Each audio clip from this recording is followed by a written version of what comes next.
This recording was made on January 29th, the year 2020, on Ace's 98th birthday. So, welcome to us. Hey, Ace, I got a question for you. So, can you tell us how you got started and interested in rowing? Well, Mark, it go back quite a ways. I recall as a young boy, when we lived in Milwaukee, attics were great places to explore. And exploring the attic of the house,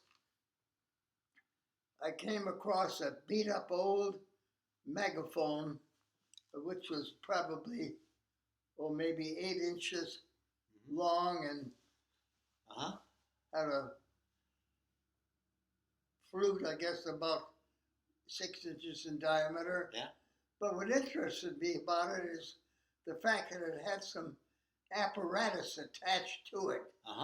And I discovered that I could put that over my head. Yeah. And then the megaphone would extend from my mouth and my hands would be free. Excellent. That led to some questions. So I probably asked my dad about it, and he said, well, back when I was in Wisconsin, in the probably 1915 or so,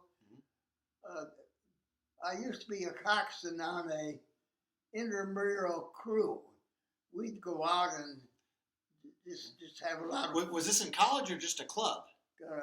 This was probably fraternities. Oh, fraternities, okay, right. But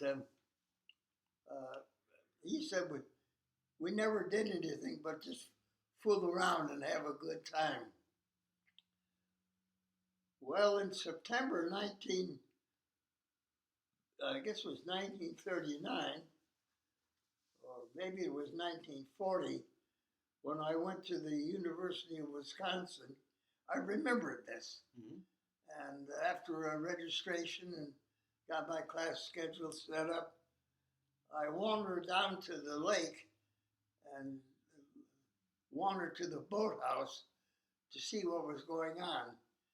And they were just bringing the crews out of the shell house. And this is Lake Mendota in Madison, right? Lake Mendota, yes. Yeah. Putting the boats in the water, and a fella came up to me and he put his hand on my shoulder and he said, I'm Alan Walls, the coach of the crew. You look like you'll be a good coxswain because you're small and lightweight. Well, as a result, I started coming to practice. And I fell in love with the activity. Wow. It was fun to be in the boats. We had for the inexperienced oarsmen, we had what we call Cleopatra's barge. Okay. It was a boat, a barge. A barge, yeah, right. It's not Tivy, right? It had probably 8 seats on one side and 8 seats on the other, and a walkway in the middle where you could you flog the get the players in line. And eventually I got into the point where I started being a coxswain on the some of the 8-oared crews, and I really enjoyed the camaraderie of it and the exercise, and it was sort of a relief from being school. in class. Yeah. Did you actually do some of the exercising with him, or were you acting in your coxswain role the whole time? Or? Actually, I was learning at the same time. Yeah. Because it's very important that a coxswain knows how to row. Because you can appreciate what the boys or what the other members of the crew are doing. Yeah.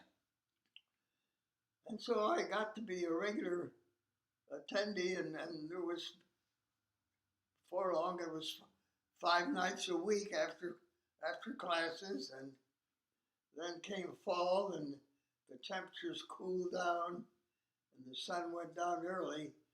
And so I can remember taking 8 oared crews out onto the water, and we'd be 4 or 5 on the lake at one time. Yeah. And the coach would be coaches from the launch through a big microphone. And we'd head towards Picnic Point and then turn around. And as the sun was going down behind us, Yeah. he would say, head for the big red W on the dome of the Capitol, Uh-huh. which was lit up. Yeah. And that was the beacon. Uh-huh. And that was the fun of it. And so, was this your freshman year in college? First year. Yeah. Yeah. And it was exciting, particularly because the path to the boathouse was parallel to the lake road Yep. on the south side of Lake Mendota. Mhm. And Coach Walls was just hired as the crew coach. And he was quite a guy. He was Yeah. very late. Yeah. How old was he about? How old? How old do you think Coach Walsh was? How old do you think he was? Well, he was probably in his middle 30s. Uh-huh. Yeah. But I can remember him calling out to the crew. In the evening, would it be quiet, and his voice would reverberate all onto the dry land. Yeah. And he was quite flowering sort of in his speech. Yeah. Yeah. And he sprinkled in a little profanity Yeah. and a lot of other things. Right. So everybody could hear him on the shore. Yeah. Oh yeah. And that went on all through the fall. And then, of course, finally it got cold and the lake froze over, and we went to indoor practice. Uh-huh. And indoor practice was in a annex to the old red gymnasium. Right. And there was a loft in the indoor practice where the track was running. The trackmen would run. And the old rowing machines were what they called the old Narragansett machines, Okay. which consisted of a oar handle about the size of a baseball bat. Yeah. That extended from a pin Uh-huh. on this machine that had a screw top, and you could tighten it down, and that made it more difficult to pull. And so that's how we practiced in the winter. I read a report later on. As a matter of fact, one of our crew members last Sunday handed me a history, so to speak, Yeah. of Wisconsin rowing at that time. Uh-huh. And they had plans for rowing machines or rowing tanks. Yeah. That would Oh, yeah. simulate it. So it actually, were you the road tanks? Did they have those when you were there, or that came later?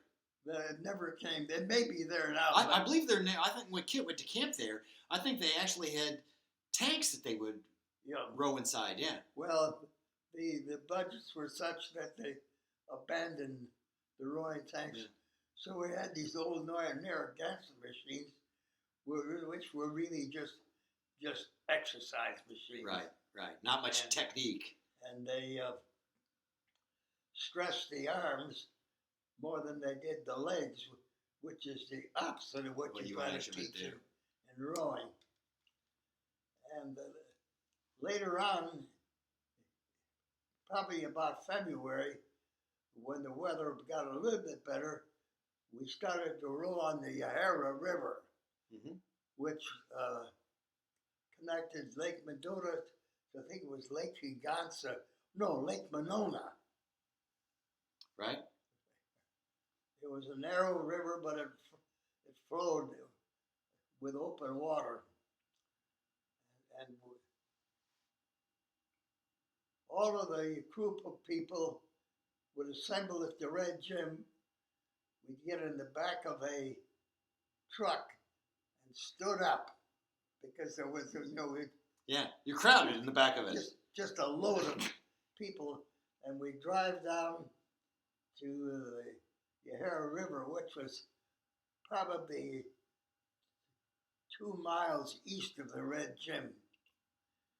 And we rode up down on the Yahara River, and the shells were kept in an old Quonset type of a building. And the coach would coach from his automobile. Really? He'd drive up and down the street, which ran parallel to the river. Yeah. And has a big megaphone, and he would tell us what to do. Dad, I'll tell you what, let's take a quick break now. And when we come back, I want to hear some about your first races. What was it like to be the first time you actually coxed in competition? That be all right? Yeah. All right. Okay, that's the end of part one. We'll see how many parts we have. We'll keep going.